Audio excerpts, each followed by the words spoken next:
Hi, so I'm going to talk about optimal fetal positioning and how we educate clients where I work.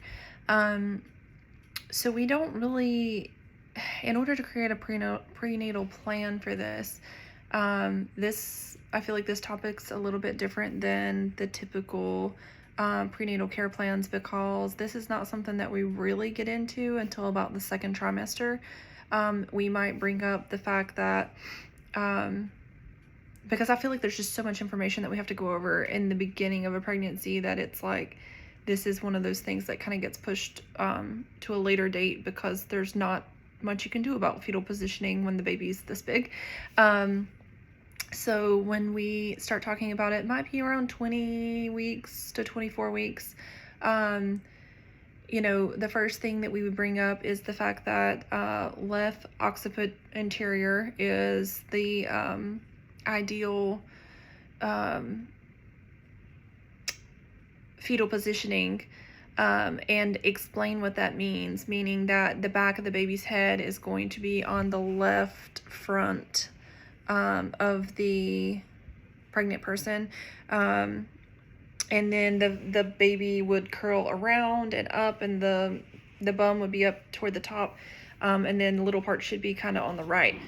So each time we do a prenatal appointment, of course we do Leopold maneuvers. So that's going to be something that we talk about, like, oh, the baby's on this side. We always tell our clients, like, where we're feeling the baby's head, the bum, the legs, we ask them where are they feeling kicks and things like that.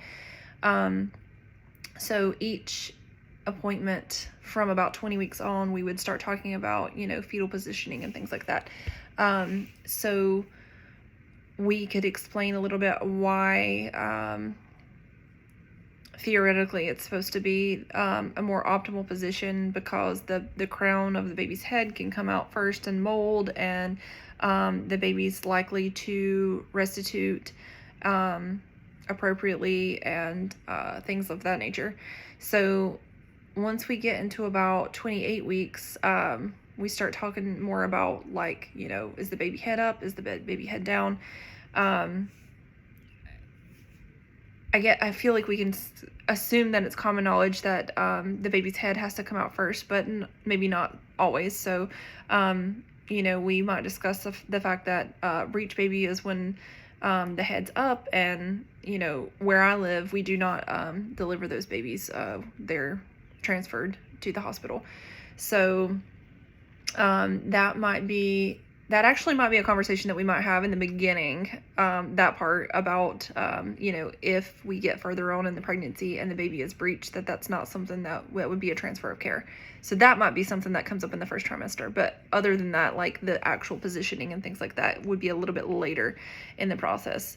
My favorite resource is Spinning Babies. I refer almost everybody to Spinning Babies, even if their baby's not breech, because I think there's excellent exercises and stretches and information on the website that can get your baby in the optimal fetal position, and explains it so well. YouTube's another great resource, even though it's just kind of generic. You can research all kinds of videos on there, and I think Spinning Babies has videos on YouTube and I am a visual learner, so I feel like watching videos of how to do these stretches and things like that is helpful to most people.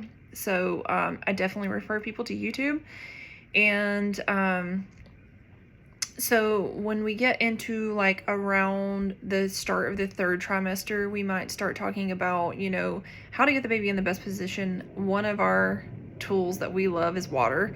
I think that being submerged in water helps babies flip or turn. I don't know what the exact correlation is, but it just seems like babies seem to move around a lot better that way. I have seen my preceptor do versions, so that might be an option. And I actually identified a breech baby last year, the end of last year, and we had to transfer that client. So that was a good learning experience, but that would be something that we would talk more about, whenever we get closer to the third trimester is how to get this baby in the best position if we feel like the head is up. We have another client right now that has a baby that I'm almost positive is in a complete OP position, and so that's going to be something I've referred her already to Spinning Babies and YouTube to try to get the baby in a better position. And then, you know, last resort, I always try to tell people, you know, I feel like babies know what they want, or not what they want, but what they need. Babies are the ones that are calling the shots. So worst case scenario, if your baby stays in a breech position, that doesn't always mean that something is wrong. Or it doesn't always mean that that's not how it was meant to be. Like, Mother Nature takes care of itself, I feel like, and that, you know, not all babies are going to flip, and there is potential to be a reason for that's unseen. There could be a short cord. There's a plethora of reasons that it could be that the baby's just not willing to turn, and that's saving the baby in some other way. So I like people to know, you know, like, even with your best efforts, sometimes it's just not meant to be, that the baby's going to flip and be head down. But Spinning Babies, there's a couple other websites. My Healthline had a good article, and YouTube are my favorite resources to send people to. I love forward-leaning inversions.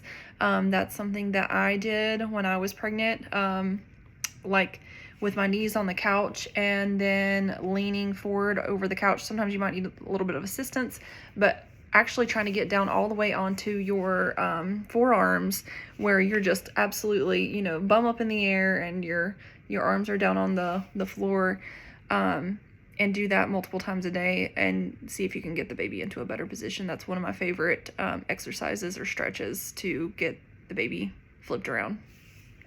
Thanks.